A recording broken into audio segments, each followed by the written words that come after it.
Mesdames, Mesdemoiselles, Messieurs, bonjour, bienvenue dans les studios de 613 TV, en direct de Ramoth, en Israël.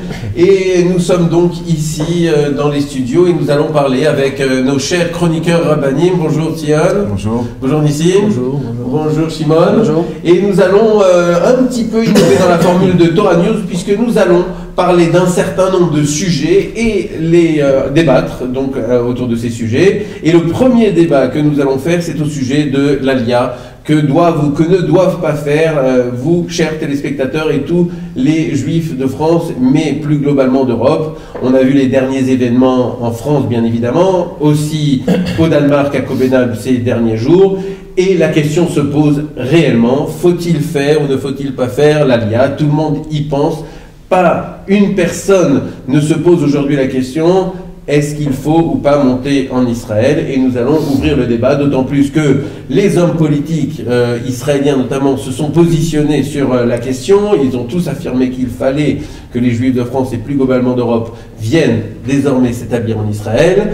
Mais certains rabbinim ont nuancé ces paroles et ne sont pas totalement d'accord. Alors nous allons essayer d'y réfléchir. Alors peut-être Tion, on va démarrer avec toi. Que penses-tu de ce sujet? Alors, ce que je pense, c'est qu'il y a beaucoup à dire sur un sujet qui n'est pas facile du tout. Il y a une notion de est-ce que Israël est un refuge parce qu'on a peur, parce qu'il y a danger en dehors d'Israël, ou alors il y a un besoin de venir en Israël parce que c'est la Terre Sainte. Selon que l'on va aller selon la première direction ou la deuxième direction, on va dire que le statut va changer complètement. Si on dit c'est un refuge, je ne mentirai pas, vous serez d'accord avec moi je pense, qu'il y a aussi beaucoup de dangers ici en Israël. Il y a la guerre, il y a le terrorisme, n'importe où ça peut sauter. Donc si quelqu'un vient vraiment pour un refuge, je ne sais pas vraiment à quel point le refuge est de valeur. Donc en fait, ce que tu dis aujourd'hui, c'est avant de parler du problème de danger qui existe aujourd'hui en Europe et qui est bien réel, et ça tout le monde le sait. Absolument. Il faut se positionner pour savoir si, de manière générale, est-ce qu'un juif doit vivre en Israël ou doit vivre en dehors des restes d'Israël. Donc si on dit que en tout cas c'est pour le refuge, il y a matière à débat, parce que le refuge n'est pas vraiment un super refuge. Quand il y a les missiles qui tombent ici, lorsqu'il y a les roquettes, lorsqu'il y a la guerre avec le Hezbollah, le Hamas, etc., je ne sais pas à quel point vraiment on est vraiment en sécurité. Oui. Il y a aussi deux façons de voir les choses, deux autres façons de voir les choses, c'est une manière générale et une manière pratique. Voilà. Privée, Absolument. Parce que de manière générale, ce que disent les hommes politiques en disant tous les juifs du monde doivent venir en Israël, de manière générale, c'est très facile à dire. On peut dire venez tous, il n'y a pas de problème, il y a de la place pour tout le monde, le désert est grand, il y a de la place partout à Jérusalem ou ailleurs. Maintenant, au niveau particulier, au niveau privé, au niveau personnel, c'est une famille, c'est un travail, c'est une langue, l'hébreu. Ici, tout le monde parle hébreu, ou alors l'anglais, mais le français. De plus en plus, parce qu'il y a de plus en plus de français, mais bon, si on ne sait parler que le français, c'est pas facile de s'intégrer. Donc il y a différents points de choses qu'il faut. Il y aura beaucoup d'obstacles qui vont se positionner. Il y a deux choses que je suis pas. Je suis pas tellement d'accord. D'abord, je vais vous dire pourquoi. Parce qu'il faut être aussi réaliste, d'accord. Dans le sens que même si on dit qu'il y a un problème de danger ici ou soit là-bas, il faut avouer, il faut dire le émettre. Qu'on se sent beaucoup plus en sécurité quand on est en Israël que quand on est en Chutz-La'aretz. Ah oui. En savoir que quand je vais ici, je mets mes enfants à l'école, j'ai pas des soldats qui sont devant l'école. Quand je suis à la synagogue, j'ai pas des soldats devant la synagogue. Bien qu'il y ait eu une histoire à Ramoth, à Arnov, mais ça y est, bon, ça s'est passé et ça va. On sait très bien que sauf, ceux qui nous protègent ici, ce sont des soldats israéliens et donc c'est l'État d'Israël et donc on est un peu surveillé. Ça c'est un point. Ça c'est clair. Deuxièmement, pour ce que tu viens de dire au niveau de l'intégration, au niveau des trucs, aujourd'hui, bon, Hachem, il y a plusieurs communautés francophones qui sont en Israël et qui y vivent très bien, que ce soit à Ranana ou que ce soit à Rana. Donc je ne pense pas que c'est ça vraiment le point qui dérange. Oui, mais tu venais de dire tout à l'heure que c'était peut-être intéressant d'aller au Canada. Oui, bien sûr, parce que je vais vous dire pourquoi, parce que il n'y a pas qu'au Canada, il y a aussi des Kilotes en Miami, en Amérique, partout, et des Kilotes, il n'y a aucun problème de sécurité beaucoup plus grande là-bas. C'est pas qu'il y a pas de sécurité, c'est que là-bas il n'y a pas de problème comment ça s'appelle de terrorisme et tout ça, donc la vie est plus calme. C'est pas la Terre Sainte. Ah, c'est un autre problème. Tu parles du mitzvah. En tout cas, mais maintenant, au niveau de la sécurité, je ne sais pas si Israël, c'est vraiment la direction à prendre. Pourtant, ce que dit Nissim, c'est que c'est quand même mieux. Ah, mais c'est un autre problème. Mais ça veut dire si on se positionne uniquement au niveau sécuritaire, c'est peut-être pas la meilleure solution. Le Canada, c'est une solution. Miami, c'est Écoutez, je vais une vous dire, excellente Mais solution. alors, aussi. comment se fait-il que lorsque l'on entend les Juifs français, ils se posent tous la question, est-ce qu'on reste ou pas en France? Et si on ne reste pas en France, dans 95 voire 98% des cas, c'est pour monter en Israël, c'est pas pour aller ailleurs. Alors justement, c'est la deuxième partie de ce que je voulais expliquer. Cette notion donc de terre sainte, Eretz HaKodesh, c'est une notion qui est présente dans chacun de nous. Qu'on vive ici, qu'on vive en France, en Amérique, peu importe. On sait tous, qu'on dit tous à Pessah, Beshana Ba Birushalayim. Tous, on a depuis des milliers d'années, nos parents, nos arrière-grands-parents, etc., ont toujours dit la chose suivante, l'année prochaine à Jérusalem, l'année prochaine à Jérusalem. Donc c'est quelque chose qui a été mouchrache, qui a été enraciné dans notre éducation, dans notre culture, dans notre être. Et donc, si maintenant on se positionne que Israël est la terre sainte, on peut poser la question, pourquoi elle est la terre sainte? Qu'est-ce qu'elle a de sainte? Pourquoi il y a la Shemitah? Pourquoi il y a les Maasrot? Pourquoi on prélève sur le blé, sur le pain, etc.? Pourquoi il y a tout ça ici qu'il n'y a pas en dehors d'Israël? La raison, elle est très simple. C'est que la terre, elle est sainte parce que Akadosh Baruch Hu, Dieu, pose ses yeux sur elle du début de l'année jusqu'à la fin de l'année. C'est ce qui la rend sainte. Donc c'est la raison que si on veut venir en Israël, le but essentiel, c'est qu'on doit avoir la Emouna pour développer sa Emouna. Ça, c'est ce qu'on voit dans la Torah, etc. Mais concrètement, aujourd'hui, on habite à Paris et on ne voit pas ça. On ne voit pas si Dieu voit... Non, il faut voir ça. C'est ça ce que je dis. D'accord. C'est qu'il faut voir exactement le problème d'abord d'après la Emouna.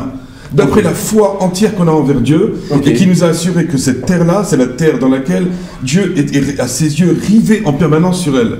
Si on va dans cette optique-là, ça change tout. Il n'y a plus de problème de sécurité, problème de terrorisme, on s'en fout complètement à la limite. Ce qui compte, c'est de venir ici à l'ombre de Dieu. Alors ça n'a pas changé, que ce soit avant les attentats, après les attentats, ça change absolument rien. D'accord. C'est là-dessus qu'on doit être d'accord. Donc on ne monte pas plus aujourd'hui qu'hier. Non, à mes yeux, non. Mais il y a une autre chose à voir aussi, parce que les gens qui veulent monter, ils pensent à eux, mais ils pensent aussi à leurs enfants, et surtout à leurs enfants. Donc maintenant, par rapport à ce que tu disais tout à l'heure, au niveau des Keilot à Miami ou au Canada, que vont devenir leurs enfants à Miami dans 20 ans, dans 30 ans? Est-ce qu'ils vont être américains, ou est-ce qu'ils vont être juifs? Est-ce qu'ils vont être francophones? Qu'est-ce qu'ils vont être? Alors que s'ils viennent en Israël, il y a plus de chances qu'ils deviennent... Tout dépend dans quel type d'école, non, c'est pas la question. Tout dépend dans quel type d'école ils vont être éduqués. À Miami, il y a des écoles vraiment orthodoxes, vraiment selon la Torah comme il faut. On choisit naturellement l'endroit où on veut ici, comme ici en Israël. C'est un ghetto. C'est un ghetto. Pourquoi ici c'est pas un ghetto au niveau des écoles? Non, c'est pas un ghetto. Comment? Il y a des écoles où on peut aller, des écoles où on peut pas aller. D'accord, mais c'est pas un ghetto, c'est pas fermé. Il y a des écoles où on peut aller, elles sont nombreuses.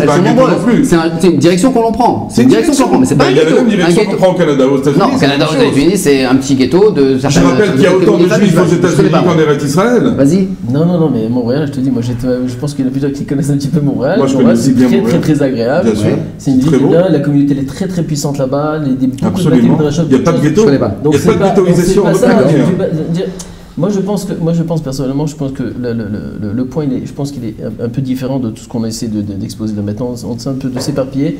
Je pense que l'idée d'Eretz Israël, comme a dit notre Rav Tzion, c'est que Béhémet, cette notion d'Eretz Israël, que les Juifs veulent monter en Israël, ça c'était l'espoir de tous nos ancêtres depuis qu'on a quitté Eretz Israël. On le dit dans la Tfila. Donc c'est clair qu'on a une mitzvah, et ça c'est dans près de tous les poskim, le Shitat Ramban, tous les poskim aujourd'hui sont d'accord, partout, qu'on a une mitzvah de monter en Eretz Israël. Seulement, comme vous avez essayé un petit peu mentionné aussi, je vais vous rappeler, vous savez qu'il y a une tchouva qui est très, enfin je ne sais pas si elle est assez connue, mais moi, j'ai eu le mérite de la connaître, qui est dans un prix très tchouva, hein, d'accord, dans le Shulchan Aruch, dans Even Ezer Siman Ayin là-bas. Bon, si vous voulez les références, je vous donnerai les références.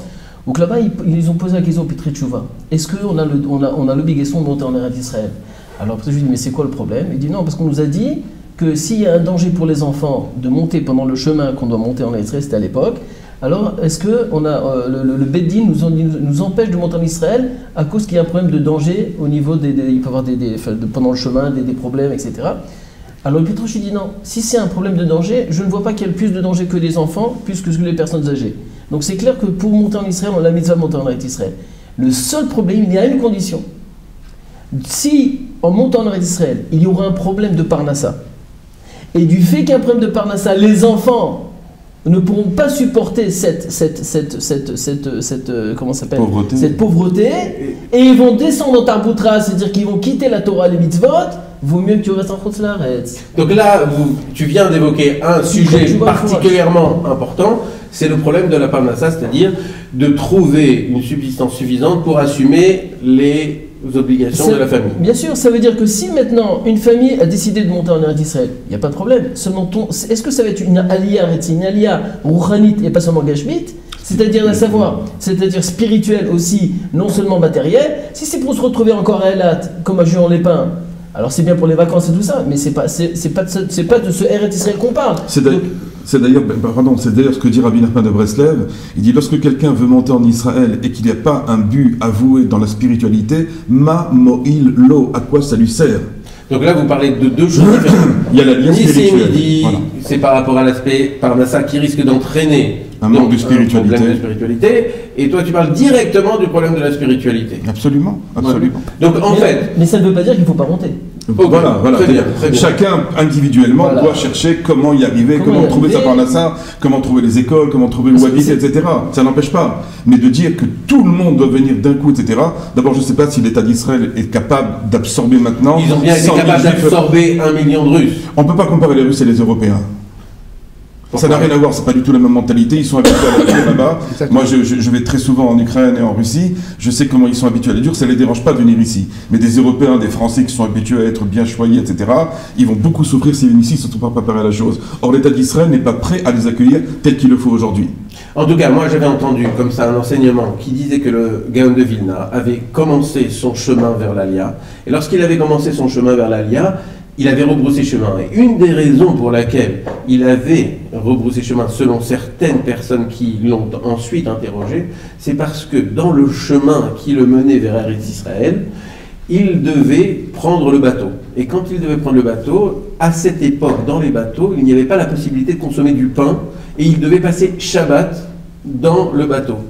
Et comme il ne pouvait pas faire les 3 séoudotes de Shabbat dans le bateau, et donc ça aurait occasionné un problème rouchani, c'est-à-dire un problème spirituel, même ponctuel, dans son chemin vers Eretz Israël, alors il a renoncé. C'est-à-dire qu'en fait, selon cet enseignement-là, dès lors qu'il y a ne serait-ce qu'une chute, ne serait-ce que ponctuelle sur le plan spirituel, il ne faut pas monter en Eretz Israël. Il avait donné une autre raison aussi. Oui. Il avait dit simplement, c'est parce que la terre, elle est tellement sainte, j'ai peur que si je vais venir en Israël, je vais être pogem, je vais abîmer la gdusha, la sainteté de la terre d'Israël. Donc ça veut dire que le fait de venir en Israël, c'est bien pour une raison rouchanite, spirituelle. Il faut oublier aussi que des fois, ça peut être le sens contraire. C'est-à-dire que des fois, on reste en Chutz La'aretz, des fois, on peut très bien dégringoler et descendre, et il vaut mieux être en Israël. Comme il y en a, par exemple, qui sont à l'université, ils sont à la fac et tout ça, des fois, tu peux avoir des mariages mixtes et tout ça, alors qu'en Israël d'Israël, au moins, ils sont avec des juifs. Donc, je pense que chaque cas doit se faire intelligemment et demander au rabbin sur place. Finalement, je crois que c'est ça la conclusion qu'on pourrait donner à nos téléspectateurs. Bien évidemment, on pourrait parler des heures de ce sujet, mais l'idée c'est que c'est vrai qu'il y a des événements qui font peur, il y a des événements qui poussent à ce qu'on ait des réactions qui soient peut-être soudaines, mais je pense qu'il faut chacun peser le pour et le contre, demander des conseils, et surtout s'il y a décision d'Aliyah, il faut la préparer pendant plusieurs mois, peut-être 1 ou 2 années avant de réaliser l'Aliyah. Pour continuer sur ce que tu dis, moi ce que je propose, ce que je conseille, c'est d'une part, c'est d'apprendre l'hébreu. C'est une chose absolument indispensable. C'est ça servira dans le futur. Et de réfléchir aux enfants. Parce que c'est difficile à 40 ans ou à 45 ans ou à 50 ans de faire son aliyah, de changer complètement de milieu. Mais pour les enfants qui ont 15, 17, 18 ans, faire des études en Israël ou aller à Yeshiva en Israël ou réfléchir à quelque chose pour petit à petit envoyer ses enfants et après, quand vous êtes à la retraite, vous le rejoignez. Maintenant, simplement au niveau sécuritaire, est-ce qu'on doit conseiller aux Juifs d'Europe de partir aux États-Unis, de partir au Canada s'ils ne veulent pas venir en Israël parce qu'ils n'ont pas de but spirituel? Je tendrais à dire oui. Parce qu'effectivement, le danger est très présent en Europe aujourd'hui. Il y a des cieux plus cléments ailleurs dans le monde que l'Europe. Moi je pense qu'aujourd'hui, écoute, il y a quand même 500 000 juifs en France, et donc une bonne partie, d'abord, une partie est religieuse, une partie est moins religieuse, une partie est moitié-moitié, enfin il y a une grande tendance, et les communautés là-bas, ils font un grand travail. Les rabbinim là-bas qui sont sur place, ils font un très très très grand travail, et ils arrivent à ramener de plus en plus. Moi je vois comme les communautés ils grandissent de plus en plus, et des gens qui sont plus penchés vers la Torah, les mitzvot, grâce à ces communautés qui se sont créées là-bas. Si aujourd'hui, les personnes qui sont concernées, qui connaissent cette Torah, ils quittent la France, alors qu'est-ce qui va se passer avec tous les autres ?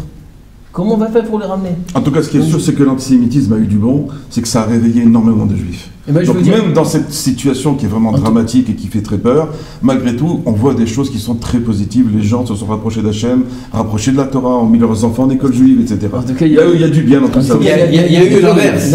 Il y a eu l'inverse. Il y a eu des gens qui, parce qu'il y avait des risques dans les écoles juives, ils ont quitté les écoles juives, ils les ont réinscrits dans les écoles laïques. Mais d'un autre côté, il y a une chose qui c'est très bien, un grand kiddush Hashem qui s'est formé là-bas, qui s'est fait là-bas. Et qu'au niveau des soldats, les soldats d'abord il y a eu une classe de Sefer Torah là-bas, les soldats ont commencé à danser avec les Sefer Torah. En plus de ça, ils ont commencé à dire, c'est la première fois qu'on voit qu'est-ce que c'est des mamans juives. Alors qu'ils sont là, ils disent, et là, ils se battent avec leur commandant, leur chef. Si on doit on préfère ici, en France, surveiller notre pays que nous envoyer au fin fond des... En tout cas, c'est très important aussi, nous, les Juifs, qui sont en rapport avec ces forces de l'ordre, avec ces soldats, de faire un Kiddush Hashem permanent, de bien se comporter dans tous les domaines et à tous les moments.